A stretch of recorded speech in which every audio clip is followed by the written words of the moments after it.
So I'm taking the opportunity today, since we have components that are out of a vehicle, to really show some of the structure and some of what Munro would do to help a customer understand the consequences or results of their different decisions. Now, when you see us do videos, when we have finished vehicles and we do some sort of a review, you can see the A surface, all of the pieces that a customer would see, touch. Those are the important things when it comes to costing. I don't like reducing cost for the touch surfaces, but anything like this crosscar beam, which is buried inside of the instrument panel, I would look at this as being fair game. Can I change the material? Can I change the processing? Can I change the design? Still supporting that same A surface, the same surface that the customer is going to touch. But if I can make the structure, if I can make everything that is hidden in a smarter, more intelligent way to both save money, save processing, that is the best. That is where I really want to focus, on the design and on those components that the customer honestly doesn't see. So what we have here is the crosscar beam from the F250. Now, we have this out of the vehicle thanks to our partnership with A2Mac1. And what I wanted to do is show this crosscar beam next to the crosscar beam from the F150 Lightning that we had torn down. Now, the F150 and the F250, if you look at their trim and if you look at their decoration, they're very similar. They have a lot of the same types of themes, the same types of components, but when you look at this construction, it is incredibly different. So for this crosscar beam, this is a very traditional design. This is stamped steel weldment. Now, if you count them all up, there are, I think, 40 or over 40 individual steel stampings that are being welded together. Now, what does that mean? That means somewhere there is a factory with a bunch of stamping presses that are doing these individual pieces, 40 different stations. But it's not just 40 different tools. Because these parts are very complex, you actually have what's called a transfer die. So there'll be multiple hits, multiple tools to create each part. So if we're doing an average of 3 hits per part to manufacture, that means that this component probably had to have 120 tools purchased and a factory with a sea of stamping presses to build all of these components. Then we're taking all of those parts and someone has to assemble them into a fixture.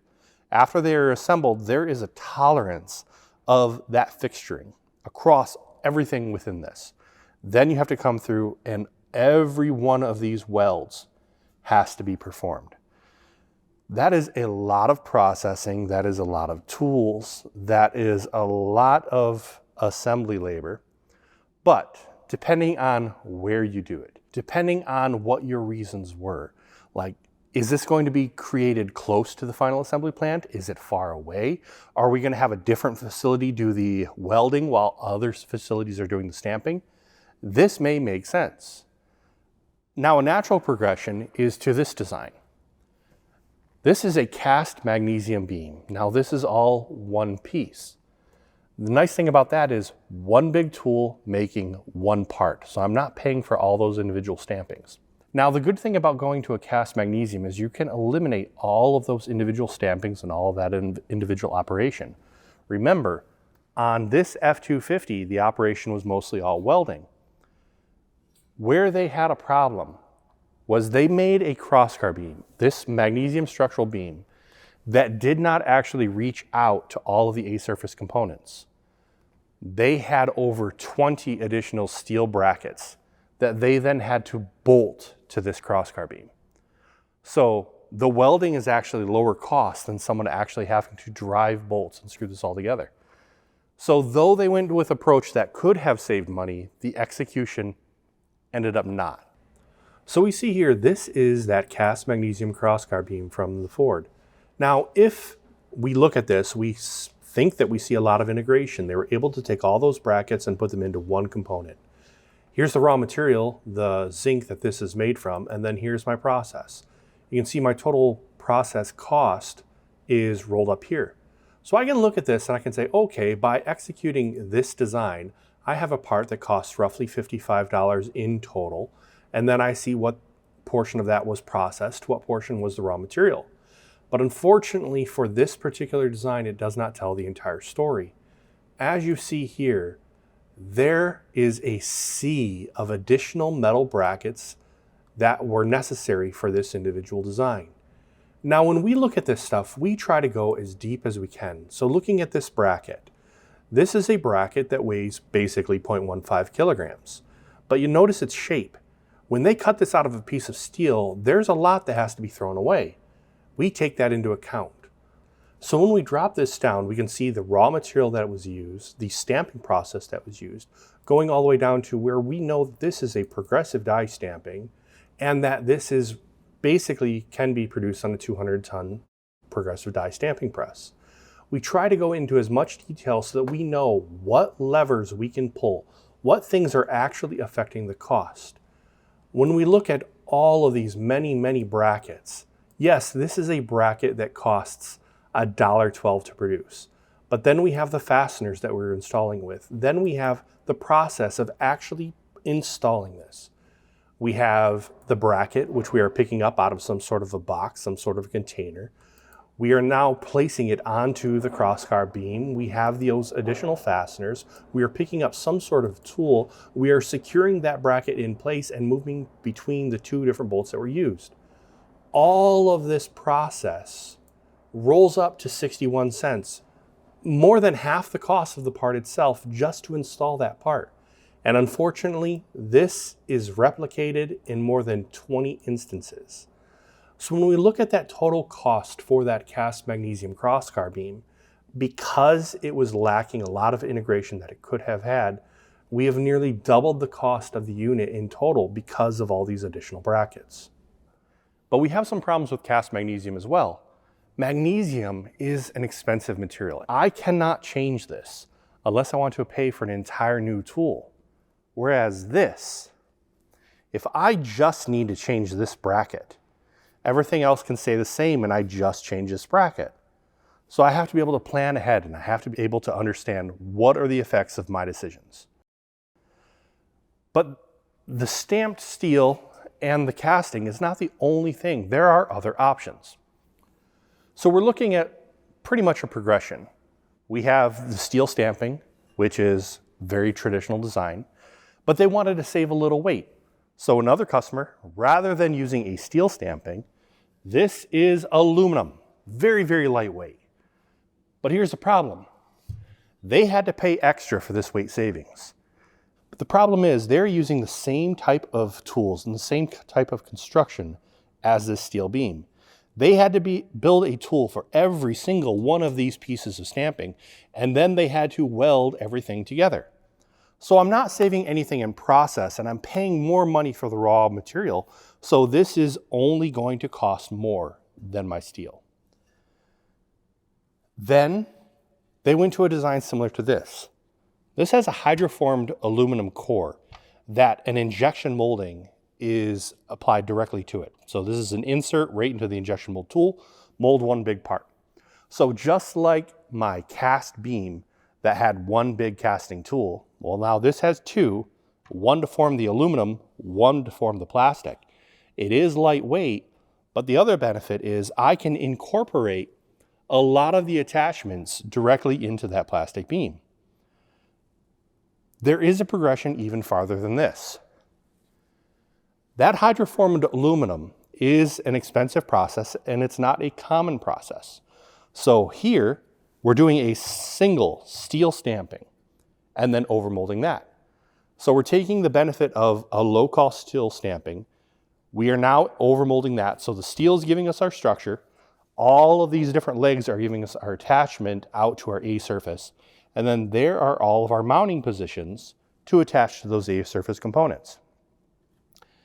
This kind of gives us the best of both worlds. Now we do have to think in advance and know that when we build this tool, we're not going to easily modify it. So when we analyze these parts, we can estimate this an entire steel stamping creating a crosscar beam. We have our initial assumptions, the manufacturing location, the manufacturing volume, the types of materials that it's put together with. And with those initial assumptions, we can come up with a total cost. So for this particular sample on a very low volume, we're rolling up with a total cost of roughly $100 for this entire crosscar beam. But what our system allows us to do is before we actually kick anything off, before we set up an assembly plant, before we even manufacture anything, we can run a what-if scenario.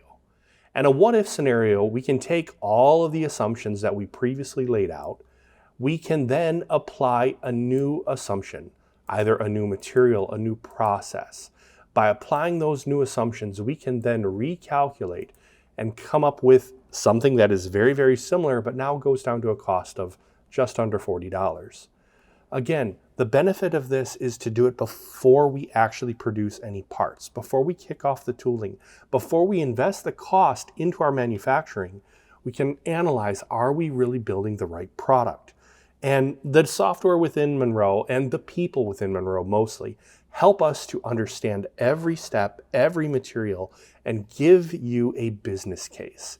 That is the most important part. This is a decision-making tool. So this is what I and we do at Munro Associates. I try to look at all of the details.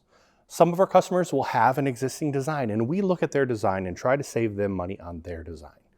Some of our customers want to know, well, what would be the best application for this reason, or this reason? All of these can fit into some sort of a plan. Some customer has a reason that says, no, I cannot have this, I have to have that. We can play that out and say, are you sure? Here's the best way to do it that way. I am going to have a very low volume and I'm going to have a lot of variation. Okay, we can have the variation with the stamped steel. I'm going to have very high volume. We're always going to be running this part. Okay, I can invest in a more expensive tool and have a very consistent part and then get you at a lower cost than if I'm doing that for every single part. At Munro, I look at all those details. We look at all those details and figure out, if I have to stamp this bracket, what is the press tonnage that I need for that bracket? How many bends? How many welds? How many times does the robot have to move to hit all those welds? We look at everything for our customers. And you can actually see through our outputs from our Design Profit software, the different ways that we will look at a part and really understand everything that is going into that cost. Where it is produced, how it is produced, the amount of raw material that's going to wind up as scrap. We look at everything to help our customers fully understand what those costs are and how to better plan for their production for the future. We care about engineering, and we care about being able to have a part that is designed well, that is going to work within the customer's needs, that's going to work in the region of the world that we want to place it, and we also want to be prepared for the future. When we're talking about something structural like this, often the plan is made to execute in this way, and that plan is going to stay the same way for 7 to 8 years. We want to know that we're not just going to do what we did for the last 20 or 30 years, but we are going to advance, but we're going to advance smartly. When the material is finally ready, that's when it is appropriate. When our volumes make sense, that might be when it is appropriate. We look at everything to help our customers, and I think helping our customers helps you, the final consumer. If I can save $15 in this part, I can hopefully keep the cost of that vehicle down more for long term. And that is my goal. It's not just for my customers, but it's also for you.